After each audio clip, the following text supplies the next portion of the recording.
जय जिनेंद्र दोस्तों आज हम बात करेंगे भारत की जन्म कुंडली के बारे में। हमने पिछले वीडियो में भी भारत की जन्म कुंडली पर चर्चा की थी। तब हमने भारत की आज़ाद भारत की कुंडली ली थी यानी 15 अगस्त 1947। लेकिन आज हम भारत की दूसरी कुंडली यानी गणतंत्र दिवस की कुंडली लेंगे 26 जनवरी 1950 सुबह के 10:18। ये गणतंत्र भारत की कुंडली बनती है। तो 26 अगस्त को जो पारित हुआ हमारा ये, तो उसके आधार पर ग्रहों की क्या स्थिति थी हम उसको देखेंगे दोस्तों। दोनों कुंडलियों के आधार पर हमें समन्वय बैठाना होगा और उसके आधार पर देश की घटनाएं जरूर घटित होंगी। क्योंकि वैसे तो भारत की कुंडली में जो है मंगल की महादशा शुरू होने वाली है। आपको पता है कि चंद्रमा की चल रही थी, वो हमने आजाद भारत की कुंडली से कैलकुलेट किया था। लेकिन गणतंत्र भारत की कुंडली में हमारी जो महादशा है वो गुरु की चल रही है, गुरु की महादशा चल रही है। और गुरु भारत की कुंडली में यहाँ पर 11वें घर में नीच राशि में बैठा हुआ है। अभी राहु की अंतर्दशा शुरू हो चुकी है, तो ये राहु लगन में बैठा हुआ है। तो इस प्रकार से गुरु में राहु की अंतर्दशा चल रही है। और गुरु की राहु में अंतर की दशा जो होती है, आपको पता है कि एक तरह से ये चंडाल दोष ही बनाती हैं। तो दूसरे जो देश है वो चंडाल के रूप में ही हमें तंग कर रहे हैं। जैसे अभी पाकिस्तान और भारत का जो युद्ध हो रहा है, पाकिस्तान ने जो नाकाम हरकतें की हैं उसके आधार पर ये चंडाल वाली ही हरकतें हैं। तो आप इस आधार पर देख सकते हैं। आपको मैं एक चीज़ और बताता हूँ कि यहाँ पर अगर आप देखोगे तो भारत की साढ़े सती शुरू हो चुकी है। क्योंकि इस कुंडली में चंद्रमा मेष राशि में है। आपको पता है कि मेष राशि की साढ़े सती अभी 29 मार्च को ही यहाँ पर शुरू हुई है। तो भारत की यहाँ पर इस चार्ट के हिसाब से साढ़े सती भी शुरू हो चुकी है। तो ये चार्ट इस प्रकार से हमें कुछ ना कुछ कठिनाइयां बता रहा है। और आप यहाँ पर हम देखें कि भारत की जो दशा चल रही है यहाँ पर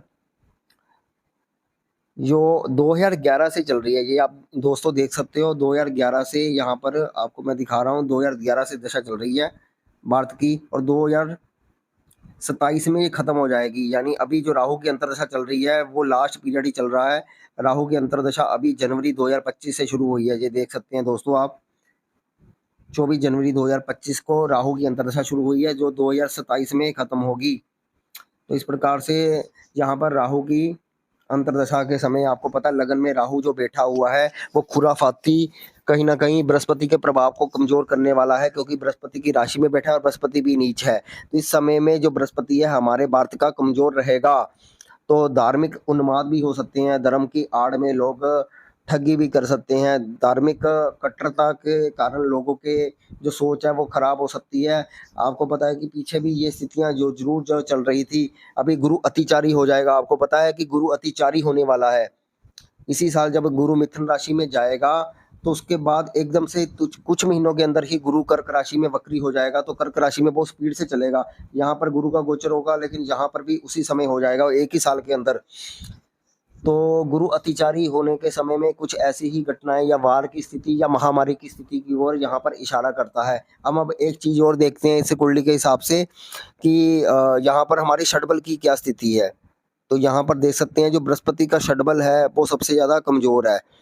बृहस्पति का षडबल सबसे ज्यादा कमजोर है। 7 नंबर सबसे ज्यादा कमजोर आपको दिखाई दे रहा है। ग्राफ सबसे ज्यादा लो है, 1.2 की रेटिंग है, बिल्कुल ज्यादा कम है बाकी ग्रहों के मुकाबले। तो गुरु यानी भारत की कुंडली में गणतंत्र भारत की कुंडली में तो नीच राशि में बैठा है और षडबल में भी खराब है।